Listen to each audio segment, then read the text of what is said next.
دعا لیا کرو اپنے ماں باپ کی، جس کے ماں باپ زندہ ہیں، دل سے دعا لیا کرو، خوش کر دو ان کو، جو وہ چاہیں انہیں دو، کیونکہ یہ دعا تمہارے سارے غم سارے دکھ دور کر دے گی۔ کسی نے پوچھا کہ یا رسول اللہ والدین کا حق اس کی اولاد پر کیا ہے؟ آپ علیہ الصلوۃ والسلام نے فرمایا والدین ہی تیری جنت اور دوزخ ہیں۔ اب یہ بڑی ایک لائن ہے مگر اس کو سمجھو، خدمت کر لی، راضی کر لیا تو یہی تیری جنت ہے، اور اگر ان کو ناراض کر لیا نا، بعض اوقات ساری دنیا راضی ہوتی ہے ہم سے، محلے والے بڑے خوش ہوتے ہیں، نمازی ہماری بڑی تعریف کر رہے ہوتے ہیں، مگر ماں باپ ناراض ہوتے ہیں۔ فرمایا یہی تیری جنت ہے، یہی تیری دوزخ ہے۔ اگر یہ ناراض ہو گئے نا تو پھر تباہی ہے، پھر بربادی ہے۔ اس کا مطلب یہ ہوا کہ پریورٹی کیا دینی ہے کہ ماں باپ راضی رہیں، ماں باپ خوش رہیں، اور سبحان اللہ جب وہ دعا دے دے نا، آئے ہائے واقعات تو اتنے ہیں دعا کے کہ ماں باپ کی دعا سے کون کہاں پہنچ گیا۔ اچھا ایک اور بات یاد رکھیے گا کہ دعا میں بھی جو ہے نا، ایک یہ ہوتا ہے کہ ہم کہتے ہیں امی دعا کر دیں، ابو دعا کر دیں، اچھی بات ہے، مزہ پتہ ہے کیا ہے؟ میں کہوں نا، میں خدمت ایسی کروں کہ ان کے دل سے دعا نکلے، ہاں وہ جو اثر رکھتی ہے نا، ایمان تازہ ہو جائے گا۔ سنو ایک واقعہ، ایک گناہگار نوجوان کا انتقال ہوا، اس کو کسی نے خواب میں جنت میں حاجیوں کے ساتھ ٹہلتے دیکھا۔ اچھا حج اس نے کیا نہیں تھا بھی گناہگار، پہلے تو جنت میں کیسے پہنچا؟ دوسرا سوال حاجیوں کے ساتھ کیوں ہیں؟ تو کسی نے کہا کہ تو بڑا گناہگار تھا، تیرا تو کوئی عمل بھی نیک ہمیں نہیں پتہ، یہ سارے وارے نیارے کیسے ہو گئے؟ کہ میری ایک ضعیف ماں تھی، میں جب مکان سے باہر جاتا تھا نا تو اپنا سر ان کے قدموں میں رکھ دیتا، قدم چومتا، اس کے بعد باہر نکلتا۔ میری ماں مجھے دعا دیا کرتی تھی، اللہ تجھے بخش دے اور تجھے حج کا ثواب عطا فرمائے۔ ہائے ہائے، کہتا ہے اللہ نے میری ماں کی دعا قبول کر لی، مجھے بخش بھی دیا اور مجھے حاجیوں کے ساتھ بھی کر دیا۔ یہ دعا ہے، دل سے نکلے نا تو بیڑا پار کر دیتی ہے۔ وہ سنا ہوگا نا واقعہ، میں صرف اشارہ دے کے نکل جاتا ہوں کہ حضرت موسیٰ نے رب سے عرض کیا تھا کہ مولا میرا جنت میں پڑوسی بتا دے، ہیں اشارہ کیا گیا کہ فلاں کسائی تیرا پڑوسی ہے، کسائی اور حضرت موسیٰ کا پڑوسی، کلیم اللہ کا پڑوسی، آپ ڈھونڈتے ڈھونڈتے پہنچ گئے۔ ڈیٹیل کیا ملی کہ ماں کی جب خدمت کرتا تھا، والد کی جو خدمت کرتا تھا، تو وہ دعا دیتے تھے کہ یا اللہ میرے بچے کو جنت میں موسیٰ کا پڑوسی بنا دینا۔ اللہ نے وہ دعا قبول فرما لی اور کلیم اللہ کا پڑوسی بنا دیا۔ سنو سنو، امام بخاری کو کون نہیں جانتا؟ ہم سب امام بخاری کا بڑا تذکرہ سنتے ہیں۔ وقت کے امام بخاری شریف جنہوں نے لکھی، امام بخاری کی بچپن میں آنکھیں ہی چلی گئی تھیں، اب نابینا ہو گئے۔ ان کی ماں ان کے لیے دعا کرتی تھی، اے اللہ عز و جل میرے بیٹے کی آنکھوں کی بینائی لوٹا دے۔ اس کی ماں نے ایک مرتبہ حضرت ابراہیم علیہ السلام کو خواب میں دیکھا، وہ فرما رہے ہیں تیری دعا کی وجہ سے اللہ تعالیٰ نے تیرے بیٹے کی آنکھیں لوٹا دیں۔ صبح ہوئی تو دیکھا کہ واقعی امام بخاری کی آنکھیں واپس آ گئی تھی۔ ایسے ہی نہیں کہتے ماں کی دعا جنت کی ہوا، ہاں طوفان ٹال دیتی ہے۔ اور یہ والدین کی جو دعا ہے نا، اس کا جو اثر ہے، سنو سنو احادیث پہ سنو گے تو ایمان تازہ ہو جائے گا۔ سرکار دو عالم علیہ السلام فرماتے 3 دعاؤں کی قبولیت میں کوئی شک نہیں ہے، ہاں مظلوم کی دعا، مسافر کی دعا، اور والدین کی دعا اپنی اولاد کے حق میں۔ اب یہاں 2 باتیں بڑی امپورٹنٹ ہیں، ایک تو والدین کی دعا لینی ہے، یہ تو بات چل رہی ہے، مگر مظلوم کی دعا۔ مظلوم نارملی اپنے خلاف ظلم ہونے والے پر دعا کرتا ہے، ہاں کبھی کسی پر ظلم نہ کر دینا۔ اگر اس نے ہاتھ اٹھا لیے نا تو پھر بربادی مقدر ہے۔ بندہ بعض اوقات کہتا ہے کہ یار میرا کوئی کچھ نہیں بگاڑ سکتا، میرا بڑا پاور ہے، میرے سامنے کون بول سکتا ہے، جو کرنا ہے کر لو، اس طرح بھی کہتے لوگ۔ یہ مت سمجھو کہ وہ کچھ نہیں کر سکتا۔ ہاں پنجاب میں گیا پچھلے دنوں، ایک جملہ سنا جو کہ لرزہ آ گیا اس کے بعد۔ وہ لوگ کہتے ہیں مضبوط یا طاقتور آدمی سے مت ڈرو، ماڑے آدمی سے ڈرو۔ ماڑا پنجاب میں کہتے ہیں کمزور آدمی سے۔ میں نے پوچھا یار یہ کیوں کہتے ہیں؟ کہ جب کمزور آدمی ہاتھ اٹھاتا ہے نا تو یہ دعا عرش تک جاتی ہے۔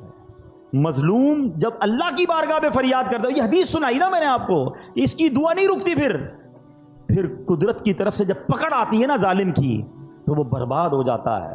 میں آپ کو ویسے زندگی میں ایک مشورہ دیتا ہوں، کبھی کبھی آپ کو ایسا فیل ہونا کہ یار کاروبار اچھا خاصا چل رہا تھا، ڈسٹرب ہو رہا ہے، صحت بالکل ٹھیک تھی، گڑبڑ ہو رہی ہے،